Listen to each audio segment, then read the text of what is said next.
les réseaux sociaux, le chômage influence beaucoup de personnes à vouloir entreprendre.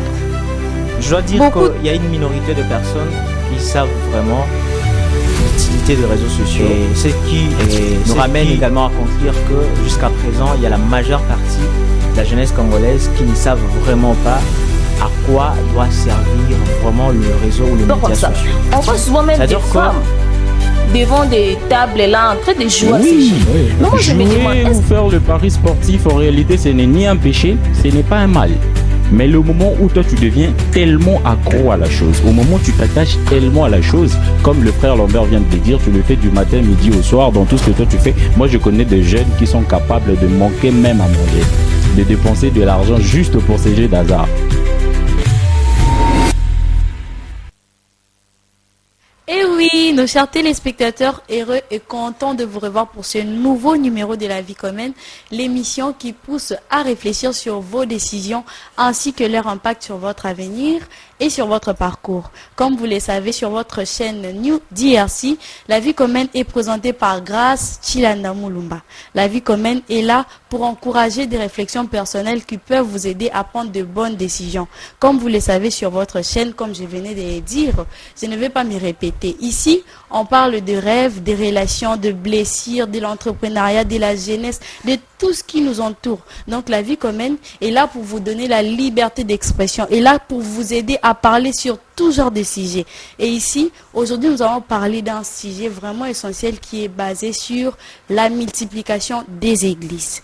Aujourd'hui, nous remarquons la présence de plusieurs églises et on ne sait pas comment ça s'est fait, pourquoi ça s'est fait. Et aujourd'hui, dans cette émission, dans ce nouveau numéro, nous allons vraiment parler et décortiquer ensemble avec mes deux invités, dont je cite les noms. Il y a le frère Eva, ainsi que Maître Gédéon. Bonjour Maître Gédéon. Bonjour madame, je me présume très important. Je vous laisse le temps de vous présenter. Merci beaucoup pour l'attribution de la parole. À titre de nomenclature, on m'appelle Gédéon Kabanda Madika, juriste de formation et logisticien chez Fobico. Voilà un peu en quelques mots ma nomenclature, merci. Merci beaucoup. Je passe directement sur les frères Eva.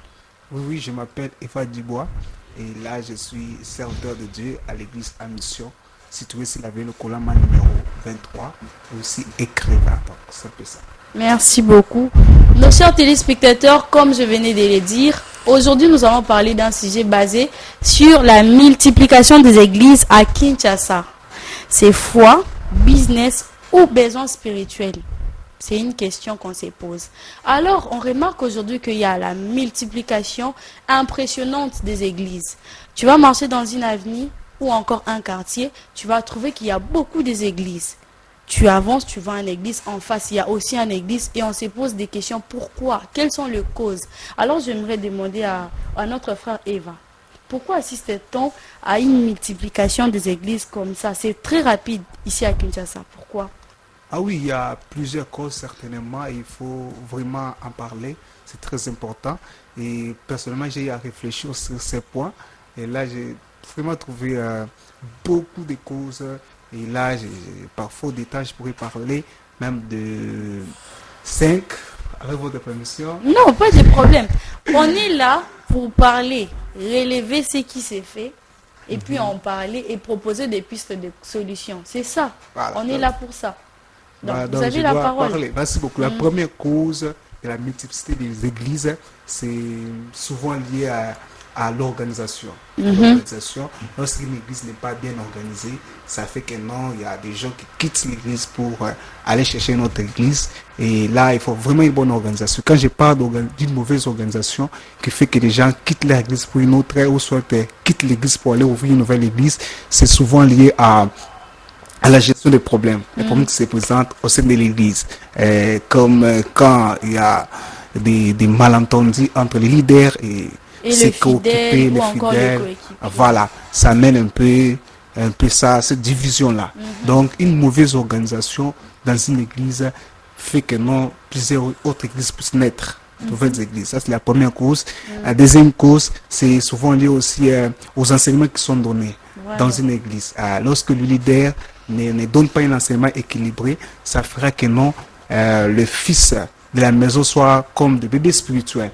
Et quand un bébé spirituel il découvre une erreur, certainement il va partir, il va aller chercher une nouvelle église. Aujourd'hui, on voit plusieurs personnes qui sont vraiment à la quête des églises, en quelque sorte parfaites. Pourquoi? Parce qu'ils ne sont pas vraiment bâtis, ils ne sont pas vraiment enseignés pour savoir que non, l'église n'est pas un lieu de la perfection. Là, c'est quelque chose que j'aimerais vraiment que nous puissions vraiment maîtriser et connaître.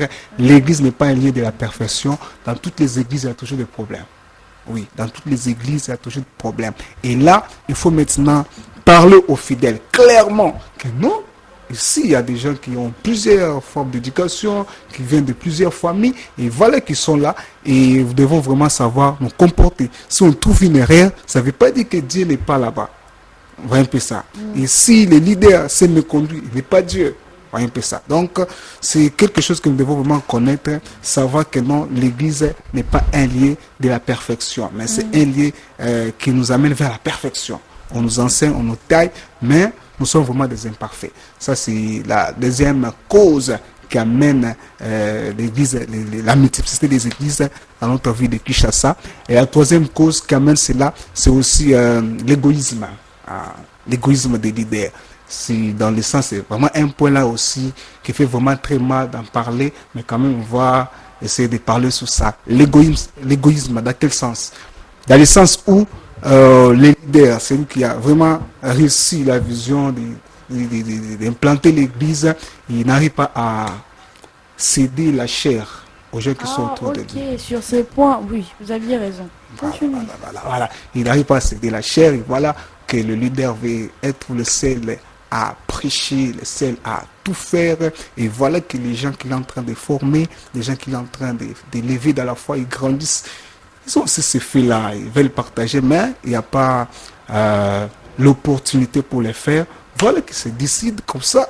Comme chez nous, il n'y a pas moyen de prêcher, je dois ouvrir créer mon église. Voilà, je dois créer mon église pour pouvoir exprimer mon talent. Un point vraiment essentiel en tout cas, vraiment essentiel. Voilà, donc c'est un peu ça. Il y a la multiplicité des ministères, des églises sur ce point-là. Et aussi du point de vue financier aussi. Quand par exemple, dans une église, le leader, l'argent essaie un peu d'entrer, on n'a pas dit que non, dans l'église on doit payer les gens ou non.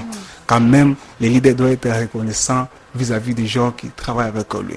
Et là, vous voyez le leader, tout ce qui entre, c'est lui-même qui prend avec sa femme, ses enfants, il prend ça, il utilise ça, et l'équipe qui est là, il se retrouve, nous travaillons dire, et voilà, que non, il n'y a même pas d'encouragement. Et quand je parle d'encouragement, je ne parle pas seulement de l'argent, je parle aussi de la prière aussi, de la prière, l'assistance. De l'assistance, il faut remercier quelqu'un. En tout cas, tu fais un bon service, il faut un peu ça. Vous honorez un peu la personne. Et cet honneur-là, il n'y en a pas. Si même c'est un cadeau, comme dans certains pays, comme en Afrique du Sud, les leaders, ils prennent le temps de soutenir les gens qui travaillent autour d'eux, et voilà, ça met un peu de l'unité dans une église, et ça ne crée pas l'envie dans le cœur des gens de pouvoir sortir pour aller multiplier des églises sous des avenirs, ainsi de suite. À part cela, il y a aussi les types de genres d'enseignements qui sont donnés dans l'église. Un enseignement que j'ai dit déséquilibré, qui peut toucher à l'estime de l'autre, des fidèles. Des fidèles, avec des sortes, mais je parle beaucoup plus du côté où l'enseignement vise simplement à faire des ministres, des hommes de Dieu. Donc, quand le pasteur vient à l'église, quand il prêche, vous sentez que non, qu'il parle souvent aux gens, aux serviteurs de Dieu. Il forme les serviteurs de Dieu. Donc que l'église soit une église des hommes, des gens appelés au ministère. Le message du pasteur fait en sorte que les gens qui viennent, ils n'ont pas d'autre intérêt que servir Dieu dans les ministères. Ce qui fait que non, toute l'église, tout le monde veut devenir maintenant pasteur. Tout le monde veut maintenant commencer à servir Dieu. Vous aviez raison sur ça. Ouais. Donc, vous voyez un peu les gens, ils n'ont pas d'autre ambition à part devenir pasteur. Pourquoi? Parce que les pères de la maison qui viennent avec le message, ils parlent que sur les ministères. C'est aussi une cause principale aussi. Très principale. Oui. Et là, vraiment, il faut vraiment équilibrer le message. savoir que non, nous tous ne sommes pas appelés au ministère. Il y a des gens qui ne sont pas appelés vraiment à ouvrir des églises, mais à être peut-être journaliste comme vous, à être peut-être avocat, maître comme mon frère. Et donc, c'est un peu ça. Un enseignement déséquilibré amène les membres à ne rien avoir autre que la vision d'ouvrir l'église. À part cela, il y a une autre chose très importante, c'est lorsque c'est Satan. C'est Satan aussi. Satan aussi à la cause de la multiplicité des églises. On voit cela comment la Bible dit quelque part que les princes, Satan se déguise à un ange de la lumière. Donc Satan, dans les temps passés, Satan travaillait, voilà, les fétichismes, ils effrayaient les gens, mais à un moment donné, ils ont vu que non, les gens commençaient à se méfier à des choses qui les effraient, voilà qu'ils se cachent peut-être derrière la Bible, derrière la chair, l'estrade. Vous voyez un homme de Dieu bien habillé, qui parle bien main, un envoyé de Satan, juste pour séduire, juste pour abîmer l'image de l'Église. En tout cas, merci. J'avais un truc à ajouter. Vous alliez ajouter. On va parler. Merci en tout beaucoup. cas, je suis très impressionnée par toutes ces causes dont vous aviez cité. En tout cas, j'ai aimé. Merci J'ai beaucoup. aimé. Merci. Vous aviez vraiment eu le temps d'analyser, dire ça, et surtout l'enseignement de pasteur. C'est que vous venez de soulever en disant que non, on veut faire de tout le monde des serviteurs et les gens ont qu'un seul objectif de devenir aussi serviteurs, comme mon père. Tandis que tout le monde n'est pas appelé à servir, bon, tout le monde est appelé à servir Dieu, tout le monde n'est pas appelé à être serviteur, Être serviteur, avoir ministre. une église, je voulais dire. Maître Gédéon, aujourd'hui à Kinshasa, nous remarquons la présence de plusieurs églises. Nous remarquons la multiplication qui est au rythme impressionnant. Et on se pose des questions. Comment ça s'est fait? Vous pouvez aller dans une commune, un quartier ou une avenue. Vous trouvez, il y a beaucoup des églises. Il peut y avoir dans une avenue 5, 6, 7. En face, il y a l'église. L'autre, il y a l'église. À quelques mètres, il y a l'église. Et on se pose des questions. On se dit, mais c'est quoi? Et la majorité des païens critiquent. Vous partez seulement des églises, vous créez une église et tout. Et après, vous savez et il y a ces personnes-là qui sont dérangées par le bruit. Imaginez, vous êtes dans une avenue où en face, il y a l'église et en face aussi, il y a l'église. Ici, il y a la louange, ici, l'adoration. Ça crée quoi? Vous voyez que ça met aussi certaines personnes mal à l'aise. Peut-être tu es malade. Quand tu vas parler, le pasteur ou encore les fidèles vont dire « Oh, vous n'aimez pas les choses de Dieu, vous n'aimez pas... » Tandis que ça dérange. Et on se pose des questions. Comment ça s'est fait qu'on participe ou encore qu'on voit, qu'on observe la majorité de quartiers ou encore de communes qui ont des églises? Qu'est-ce qui succède cela en fait? Merci beaucoup pour l'attribution de la parole. Alors, partant de cette problématique, il faut d'abord comprendre. Beaucoup de gens ignorent, n'est-ce pas, ou pensent réellement que le vrai sujet est les églises sont-elles bonnes ou mauvaises? Mais cette question est fausse. La vraie question est celle de savoir pourquoi y a-t-il autant des églises précisément à Kinshasa et quel est leur impact sur la société. Et nous devons comprendre de cette problématique tout simplement que la réponse est dégagée sur 3 dimensions. Vous avez la foi, les besoins sociaux et les risques de la marchandisation. Lorsqu'on parle de la foi ici, considéré comme étant un élément clé de la multiplication des églises, lorsqu'on voit tout simplement l'espérance en Dieu, la recherche de son Dieu, ainsi que des besoins ou des réponses spirituelles. Lorsqu'on parle ici des besoins sociaux, considéré comme étant un élément clé de la multiplication des églises à Kinshasa, alors ici, on fait allusion à un problème social qui bloque les besoins sociaux de la population congolaise. Et parmi les les problèmes sociaux de la population congolaise, vous avez entre autres la pauvreté, le chômage, la solitude, que sais-je encore. Et lorsque je parle de la marchandisation ou les risques de la marchandisation, ici vous allez comprendre tout simplement que c'est un problème clé de la multiplication des églises à Kinshasa, parce qu'il y a des habits spirituels, il y a ici, n'est-ce pas, l'exploitation des vulnérables. C'est ce qui fait qu'aujourd'hui, il y a la multiplicité de l'Église. Alors, le vrai sujet ou le vrai enjeu devait être, n'est-ce pas, comment distinguer la mission principale, authentique des églises de l'activité principalement motivée par des intérêts personnels, des intérêts financiers. Ceci, n'est-ce pas, me donne encore cette opportunité de répondre à la question qui m'a été posée, que est celle de savoir pourquoi la multiplicité ou la multiplication des églises, n'est-ce pas, à Kinshasa. Je vais répondre de la manière suivante. J'argumente, n'est-ce pas, ma réflexion sur 3 plans. Sur le plan théologique, les plans social et les plans organisationnels. Sur le plan, en fait, social ou les plans de la société, vous allez comprendre tout simplement que la multiplication des églises, madame, c'est un reflet des difficultés de la société. Tout simplement parce que lorsque la société arrive, n'est-ce pas, à connaître quelques dérives, c'est-à-dire la pauvreté, le chômage, en fait, la solitude, vous allez remarquer que les gens auront aussi besoin des réponses spirituelles, n'est-ce pas, à leurs problèmes. Raison pour laquelle il y avait un auteur, d'ailleurs une référence très importante que je cite, Émile Durkheim. Lui considérait la religion comme étant un cadre social qui vient, n'est-ce pas, encadrer, n'est-ce pas, les gens pour que les personnes puissent trouver un sens, n'est-ce pas, à leur existence. Donc vous allez comprendre que du point de vue social, en fait, la multiplication de l'Église, c'est un reflet, n'est-ce pas, des difficultés de la société. Raison pour laquelle, lorsque la pauvreté augmente, les besoins spirituels dessus doivent augmenter. Raison pour laquelle il y a la multiplication des églises. Ça, c'est sur le point, sur les points de la société ou sur les plans sociaux. Et sur les plans, n'est-ce pas, théologiques, là, je mettrai en place des sous-plans. Vous avez d'une part, pourquoi la multiplicité ou la multiplication des églises en République démocratique du Congo à Kinshasa? D'une part, parce que cette multiplication est une multiplication, en fait, voulue par Dieu. Et de deux, cette multiplication est une multiplication qui est due aux séparations ou aux divisions.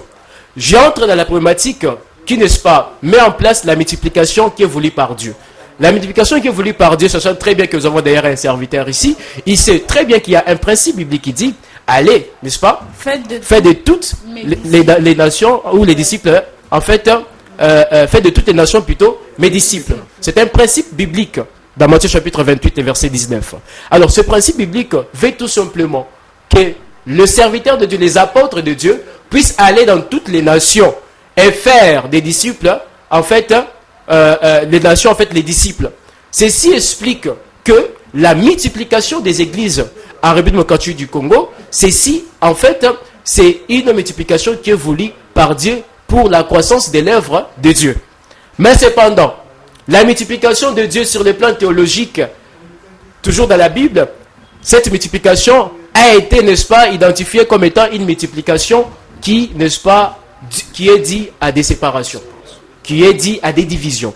Là, je rentre en fait dans... Division parmi le pasteur... Justement, je m'explique. Lorsqu'on dit que la multiplication des églises est due à division sur le plan théologique, vous devez juste comprendre que ceci s'explique par l'apôtre Paul, qui, n'est-ce pas, lui, est en train de porter correction à ces gens qui étaient en train de dire que nous sommes des Paul, nous sommes des Céphas, nous sommes en fait d'Apollos. Et Paul posait la question pour savoir, alors, Christ est divisé.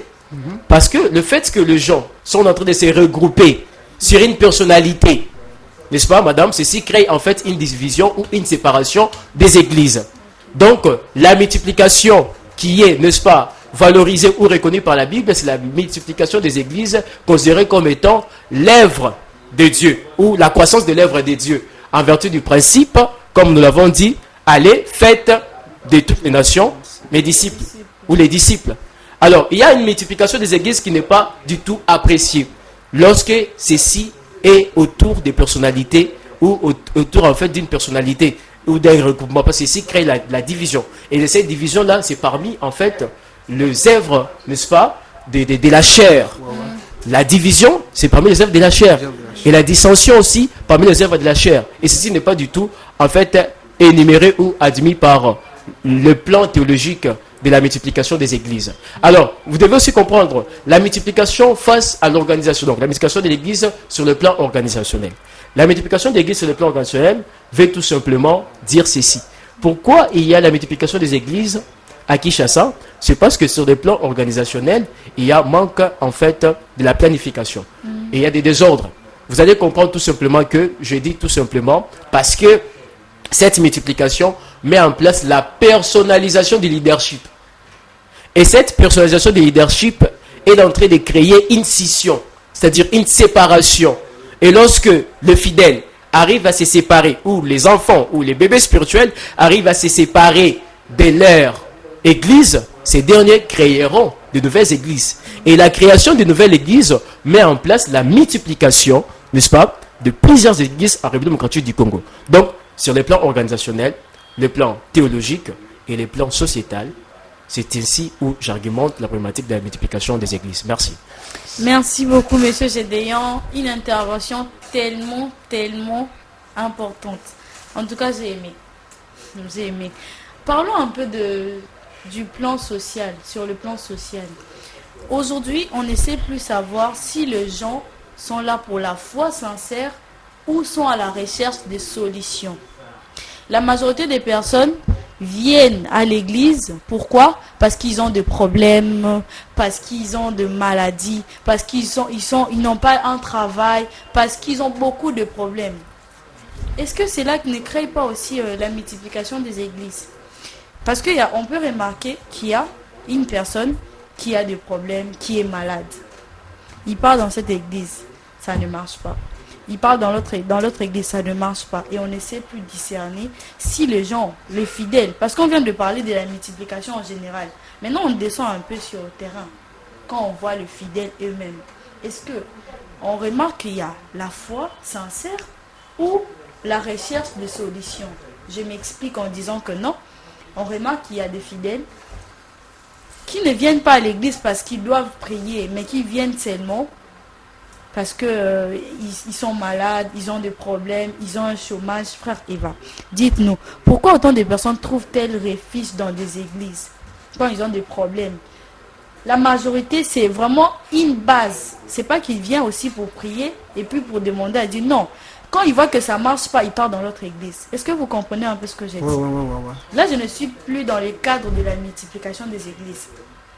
Je descends sur le cas où on trouve la foi sincère et la recherche de solutions.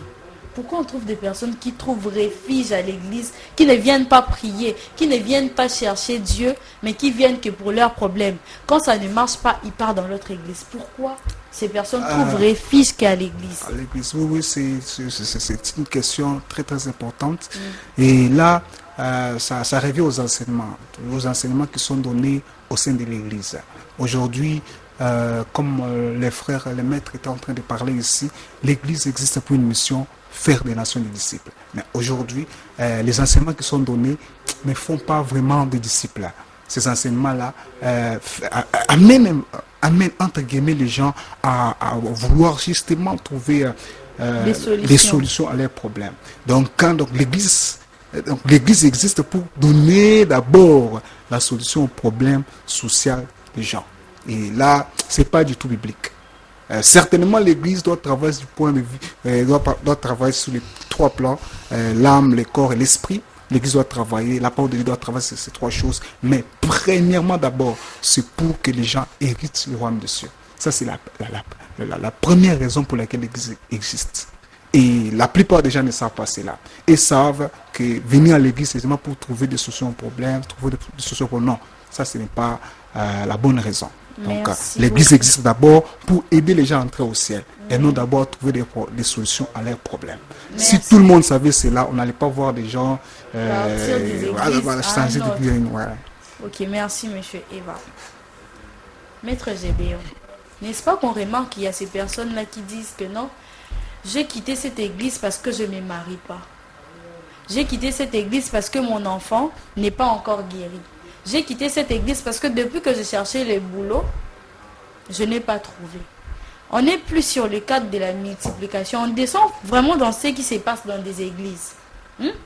On remarque qu'il y a des personnes qui quittent d'une église, je voulais dire, à une autre. Pourquoi? Parce qu'il n'a pas trouvé des solutions à ses problèmes. Et on ne sait plus. Est-ce que les gens viennent pour leurs problèmes ou ils viennent avec une foi sincère, qui viennent chercher Dieu. Pourquoi les gens trouvent refuge dans des églises pour leurs problèmes, pour leurs besoins, pour leurs maladies, pour leur chômage? Pourquoi? Merci beaucoup pour l'attribution de la parole, madame la journaliste par excellence. Alors, je j'aimerais répondre de la manière suivante. Nous devons savoir que face à cette problématique, toutes les églises n'ont pas forcément la même mission. Toutes les églises n'ont pas forcément les mêmes objectifs. Raison pour laquelle vous allez voir que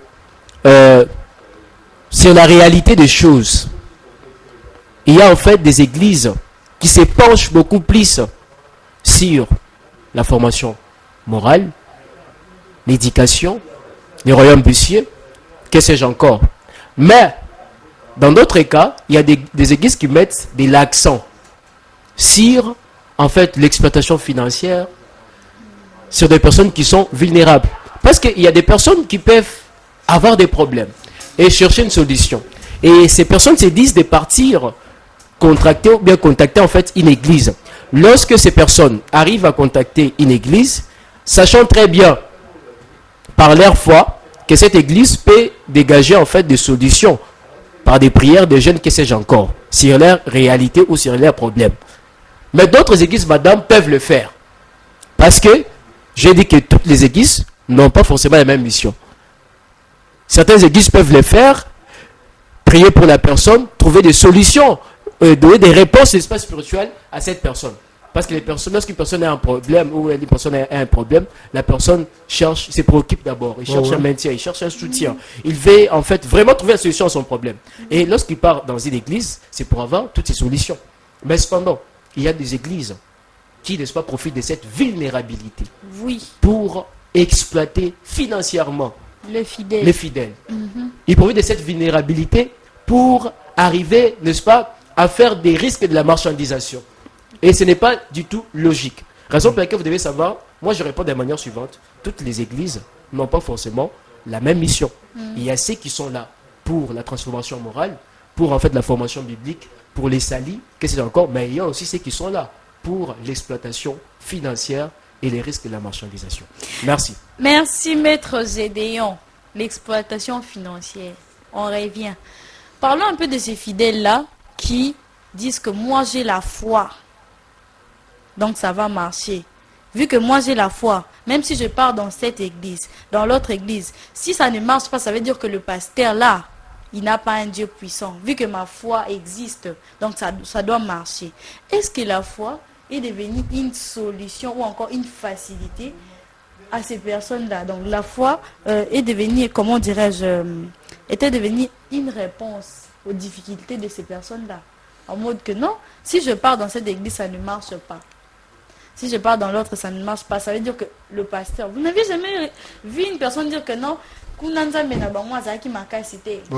et puis vous verrez même dans des témoignages, il y a une personne, elle fréquentait l'autre église. Certainement, il y a des gens qui la connaissent. Elle témoigne, par exemple, dans notre église, on peut la filmer et dire non, église Nazalaki, et Simba Kite, pasteur Wanazaki Nanzambete, depuis Naye, ah ouais, qu'est-ce que ça crée? Quand les autres personnes voient. Non, je ne suis pas là-bas. J'ai dit, est-ce que la foi est devenue une réponse aux difficultés de fidèles? Bon, moi je tourne tout autour de c'est pourquoi l'église existe. C'est pourquoi l'église existe. L'église existe pour donner des solutions au peuple de gens, certainement. D'abord spirituel. Et aussi le côté de l'enseignement. L'église doit vraiment former les gens. Parce que vous voyez, quand quelqu'un a un problème, moi j'ai croisé récemment une personne qui priait déjà quelque part, mais voilà, il y a un problème, risque qui lui est arrivé, et voilà, la personne s'est décidée d'aller des églises à l'église. Et en allant dans une autre église, une église quelque part, voilà que l'église s'est abusée de la personne. Comment? Des demandes d'argent, donc tous les capitaux que la personne française avec, il a donné ça là-bas. C'est pour vous dire quoi? Si cette personne peut réellement enseigner, n'allait pas faire ne pas faire de sa foi, n'allait pas faire de sa foi une solution d'abord au problème qu'il a, au point d'étaler des églises en église. Donc s'il y a un tel langage, il y a une telle foi, donc les gens croient que la foi c'est la solution au problème, c'est un problème d'enseignement. Il doit vraiment être enseigné parce que Dieu est souverain. Parce qu'on dit que non, la foi, c'est une ferme assurance. La foi est une ferme assurance des choses qu'on espère, une démonstration de ce qu'on ne le voit pas. La foi est une ferme assurance des choses qu'on espère, une démonstration de ce qu'on ne voit pas. Les gens sont basés que sur ça, en disant que non, si je ne vois pas ici, je parle. Ce sont souvent ces genres de personnes qui finissent toujours par abandonner la foi. Parce que Maître Dieu Gédéon, est souverain. Dieu est souverain. Peut qu'en le faire ou dites-vous ne sur pas le ça? faire. Bon. Est-ce que la foi est une réponse aux difficultés? Bon, en fait, moi, je suis vraiment d'abord d'accord que la foi est une réponse pour les difficultés que connaissent beaucoup des Congolais. Lorsque ces Congolais appliquent vraiment d'abord la foi, sachant très bien que c'est croire en fait à l'existence des choses qui n'ont jamais existé. Alors, ces derniers peuvent, n'est-ce pas, toucher de manière palpable ces choses-là parce qu'ils ont la foi. Mais le problème, c'est quoi? Cette foi est maintenant exploitée dans des églises. C'est ce qui, n'est-ce pas, trouble l'ordre public, trouble beaucoup de gens parce que la foi qui est censée considérer comme étant l'espérance, aujourd'hui, cette foi devient exploitée. Ça devient comme étant, en fait, un instrument que beaucoup de serviteurs aujourd'hui utilisent pour exploiter, comme je l'ai dit, de manière financière, les enfants de Dieu. Oui, j'ai la foi, mais beaucoup de gens, des représentants légaux, utilisent la foi pour instrumentaliser cela et profiter sur les vulnérables afin que ces derniers puissent exécuter toutes les conditions qui les seront données. À titre exemplatif, on vous dit, par la foi, il faut donner une parcelle de $1 500. Crois seulement et l'Éternel va te donner plus que. Vous voyez? La foi, oui, mais cependant, cette foi est instrumentalisée.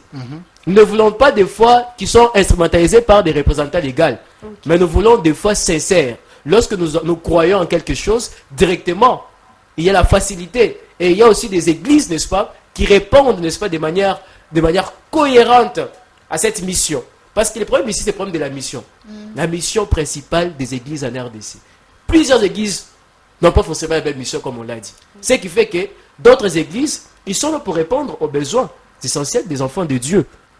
Mais d'autres personnes en profitent par la foi pour instrumentaliser les enfants de Dieu. Voilà un peu ce que je pourrais donner sur cette note. Merci. Merci, Maître Gédéon. Nous revenons maintenant sur la multiplication des églises, la responsabilité de multiplication des églises. Face à la prolifération des églises, de lieux de culte, on peut retrouver, par exemple, à Willery, il y a un lieu là qu'on a fait pour que les gens se mettent, se reposent et tout. Et un certain dimanche, je passais, j'ai vu qu'il y avait un culte là. Il y avait ces personnes qui s'est reposées, mais le culte, il y avait beaucoup de bruit. Je parlais au téléphone, je ne pouvais pas parce que le bruit, il y avait de la musique et tout. En vrai, j'avais pas aimé. Je suis chrétienne. Je ne peux pas dire que non, je suis contre l'église, contre les cultes. C'est une façon d'évangéliser. Maintenant, on parle sur la responsabilité de ce genre de prolifération des lieux de culte. Plusieurs observateurs peuvent dire que non, on retrouve dans une avenue, il y a 5, 6, 7 églises. On retrouve dans des terrains de foot, il y a des églises partout et tout. Et qu'est-ce qui cause cela? Est-ce que c'est l'État? Parce qu'avant que la personne sorte avec son église, déposer les instruments, venir avec des chaises, il doit payer quelque chose auprès de l'État. Maintenant, quelles sont les personnes qui sont responsables de ce genre de choses? Je ne peux pas citer, pointer du doigt en disant que non, c'est l'État, c'est les fidèles. Parce que les autres fidèles peuvent dire à leur pasteur, pourquoi ne pas aller faire ça? Ça peut être une proposition et puis on peut aussi faire. Maintenant, la question se pose. Quels sont les vrais responsables de ce genre de causes? Est-ce que c'est l'État, les responsables religieux ou encore les fidèles eux-mêmes? Moi, personnellement, je pense d'abord que c'est l'État parce que on dit que le sol et le sous-sol appartiennent à l'État. Donc moi, je pense que c'est l'État parce qu'avant qu'une église soit implantée quelque part, il faut une autorisation. S'il n'y a pas l'autorisation... Même pas seulement l'église, les lieux de culte aussi. on en parle. Les Ouais. lieux des cultes. Oui, les lieux de culte, oui. Pour des lieux publics comme Wheeler, comme tu avais vu, c'est vraiment l'État qui est vraiment auteur de ça. Personne ne peut pas vraiment mettre directement ces trucs là-bas s'il n'a pas reçu l'autorisation de l'État. Mais non, Et- parlons maintenant de l'église. Parce que l'État est basé sur le lieu public. Maintenant, les églises. On trouve 7, 8, même 9. Il y a un jour, j'avais eu à compter avec vous. Ouais, ouais, On a compté. On s'est dit, mais frère Eva, regardez là-bas. On a compté. Il y avait plus de combien d'églises de 5, plus de 5. dans une seule avenue. Dans une seule avenue. Avant même de passer l'autre, comment dirais-je, direction, juste l'avenue, avant de passer l'autre direction. 5 églises. C'était 6. 6. Maintenant, imaginez, quels sont les responsables? Qui sont responsables de ça? Oui, oui, d'abord les chefs religieux parce qu'ils proposent, et ensuite aussi les membres de l'église, et aussi donc, je peux englober tout le monde en quelque sorte, parce que même dans ta propre parcelle, il faut les documents. Il faut les documents. Et personnellement, pour l'église que moi je dirige, et quand on était en train de faire des démarches pour l'implantation, les autorités de l'État, Vous dirigez une église? oui, oui. Là, les autorités de l'État m'ont vraiment demandé. Ah, ils ont dit, vous ne pouvez pas, parce qu'on va envoyer les agents de l'ANER, et des fois, ils descendent sur terre pour faire la vérification. Il faut ces documents, vraiment pour des trucs là. Ils vérifient seulement votre église ou bien aussi la manière dont il y a beaucoup d'églises. C'est ça aussi. Et la manière dont il y a les Maître églises, ça Gédéon. les intéresse. Bon. Maître Gédéon, on a eu à compter ensemble avec lui. En face, il y a l'autre église. Juste en face, l'autre. Imaginez ici la louange, ici aussi la louange, ici la prédication, ici les offrandes, la musique, tout ça là, qu'est-ce qu'on fait? Bon, moi je pense que j'avais déjà en fait pallié de cette situation lorsqu'on a parlé de la multiplication des églises, les facteurs qui peuvent être, n'est-ce pas, dégagés. Vous avez parlé sur le plan théologique, sur le plan sociétal et sur le plan organisationnel. Mais ce que moi je vais ajouter, madame, nous devons savoir que tout ceci se passe aujourd'hui parce que il y a en fait l'inefficacité, n'est-ce pas, de l'applicabilité de la loi cadre sur les églises. Nous devons savoir que la liberté religieuse, n'est-ce pas, est garantie constitutionnellement. La liberté des religions est garantie, c'est un droit constitutionnel. Mais cependant, cette liberté doit être encadrée par une loi. Et il y a une loi qui existe, qui cadre la loi, en fait, numéro 004-2001, en fait, portant dispositions générales applicables aux associations sans but lucratif et aux établissements en fait d'utilité publique. Cette loi met en place des mécanismes, n'est-ce pas, de la personnalité juridique d'une église, d'une confession religieuse, les mécanismes en fait du fonctionnement et les mécanismes de celui qui peut être le représentant légal d'une église. Mais cependant, sur les terrains, il y a en fait insuffisance, il y a inapplicabilité de cette loi. Ce qui fait que beaucoup de chrétiens aujourd'hui, beaucoup de gens appartenant à des confessions religieuses, qui soient les musulmans, que sais-je encore, ignorent cette loi. Alors que l'État devait mettre en place les mécanismes de la promotion, de la sauvegarde de cette loi, afin de communiquer sur ça, pour que toutes ces personnes puissent être, n'est-ce pas, capables de savoir le contenant de cette loi. Ce qui fait que même celui qui est sur mon plateau, aujourd'hui, peut-être il ignore cette loi.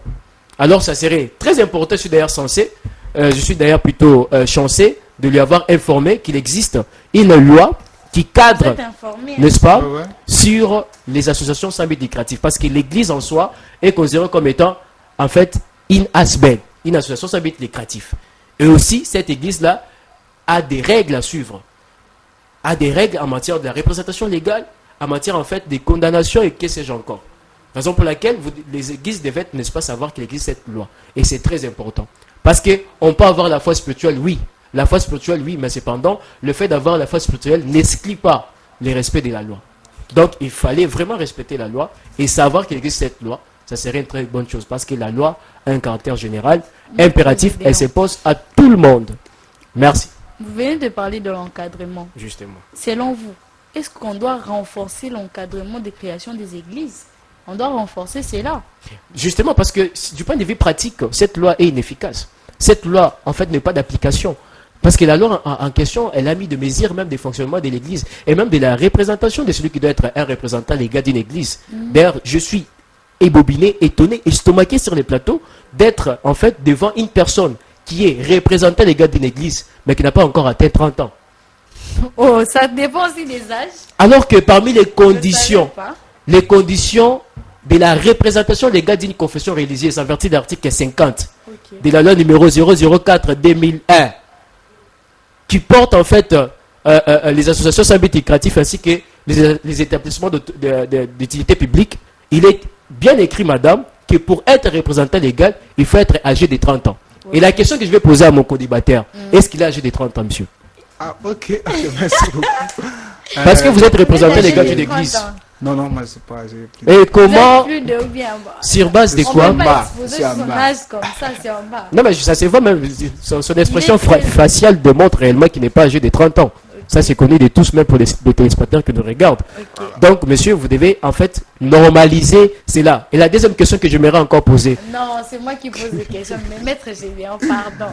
Non, mais c'est parmi les conditions. Raison pour laquelle, madame, c'est pour Non. faire comprendre que beaucoup des églises aujourd'hui ne savent pas qu'il existe la loi sur les asbelles. Parce que l'église Frère chrétienne, je dis Eva, que c'est les qu'en asbelles. dites-vous sur ces... Ah oui, en tout cas, personnellement, je suis citoyen congolais et je suis un patriote. Et aussi, j'aime respecter la loi de notre pays et ainsi de suite. Et, Quand même voilà. que du point de vue religieux, vous n'avez pas respecté. Ah, pardon? Quand même que du point de vue religieux, vous n'avez pas respecté J'ai la pas, loi. j'ai pas respecté quoi? La loi, La vous êtes loi. représentant légal d'une église. Ah bon? Cela, ça se passe avec, d'abord avec les autorités de l'État. Je ne les Ok. fais pas comme ça. Bref, vraiment, c'est avec les autorités de l'État. C'est une question qui, si vous avez besoin d'en savoir plus sur tous les détails, les autorités sont là, vous pouvez parler avec eux dans ce sens-là. Ok. Non, moi je n'arrive pas à D'accord. comprendre. Les autorités sont là, on peut parler avec eux dans ce sens. Nous, en fait, je ne sais pas, monsieur le pasteur, je ne sais pas qu'est-ce que nous sommes en train de parler. Est-ce que peut-être vous comprenez qu'il existe une loi sur les asbelles.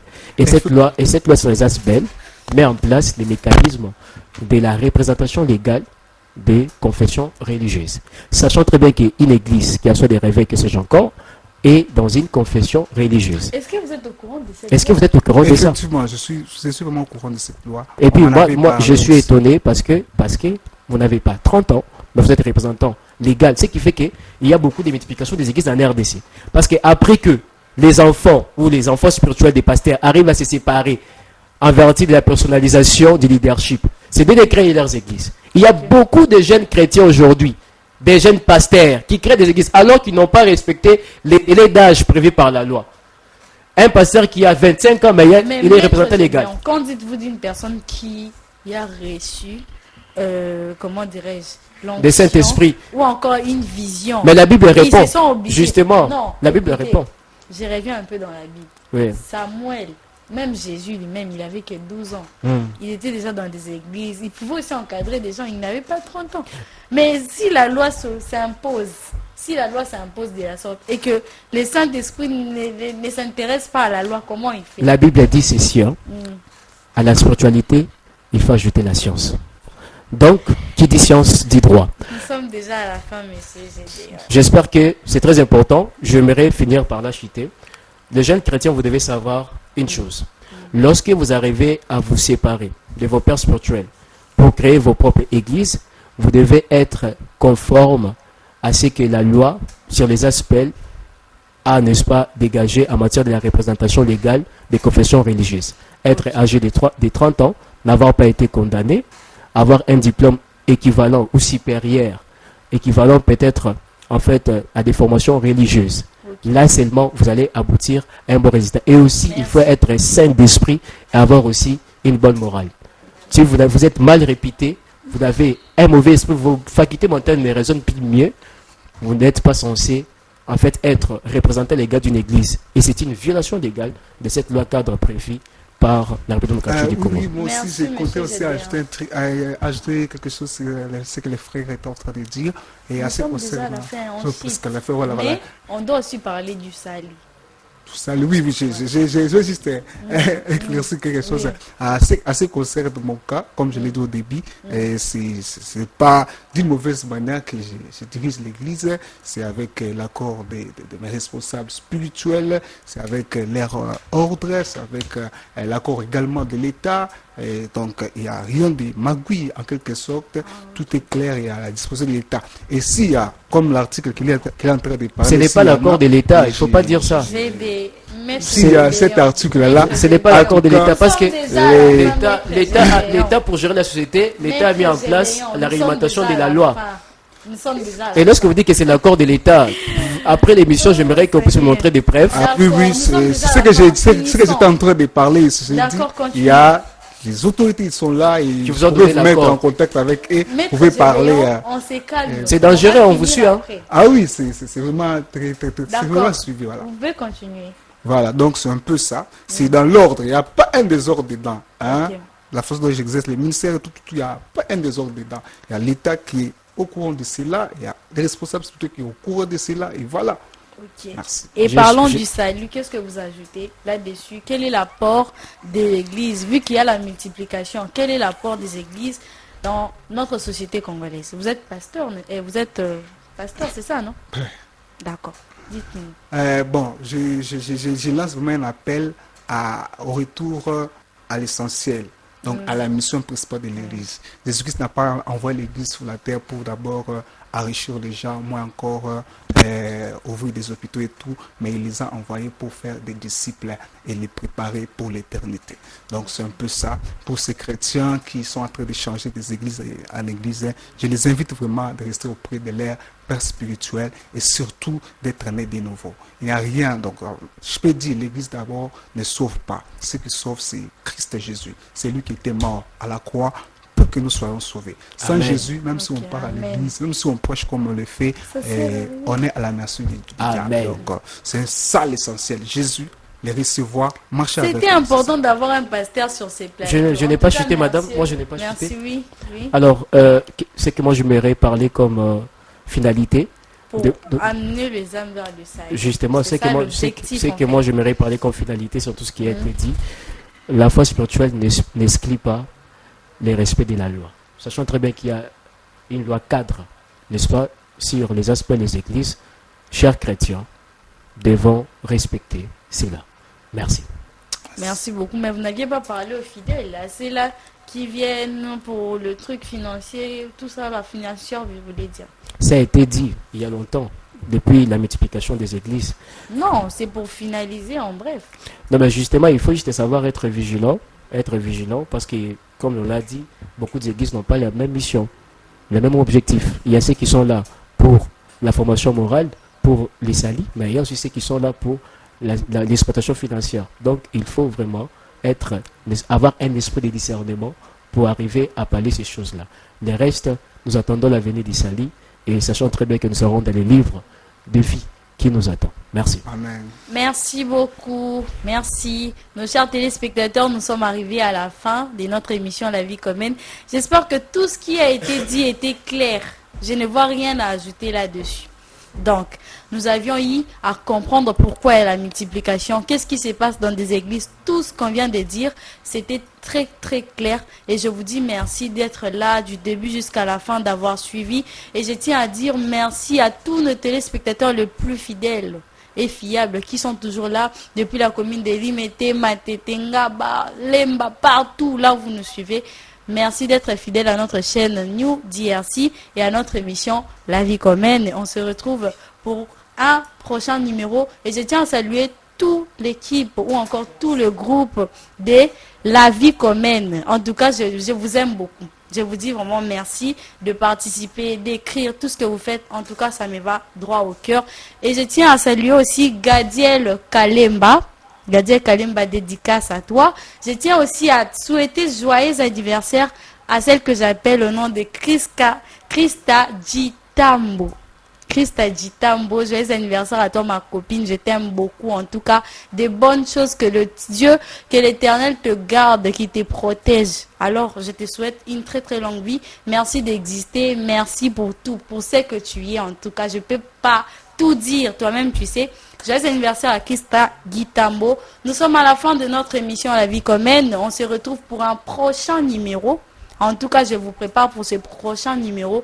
Ça va vraiment chauffer ici. Alors, au revoir nos chers téléspectateurs et merci. Grâce Chilanda vous dit au revoir.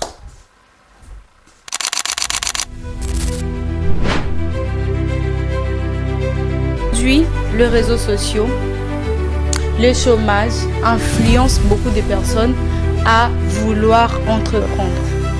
Je dois dire qu'il y a une minorité de personnes qui savent vraiment l'utilité des réseaux sociaux. Et ce qui nous ramène également à conclure que jusqu'à présent, il y a la majeure partie de la jeunesse congolaise qui ne savent vraiment pas à quoi doit servir vraiment le réseau ou les médias.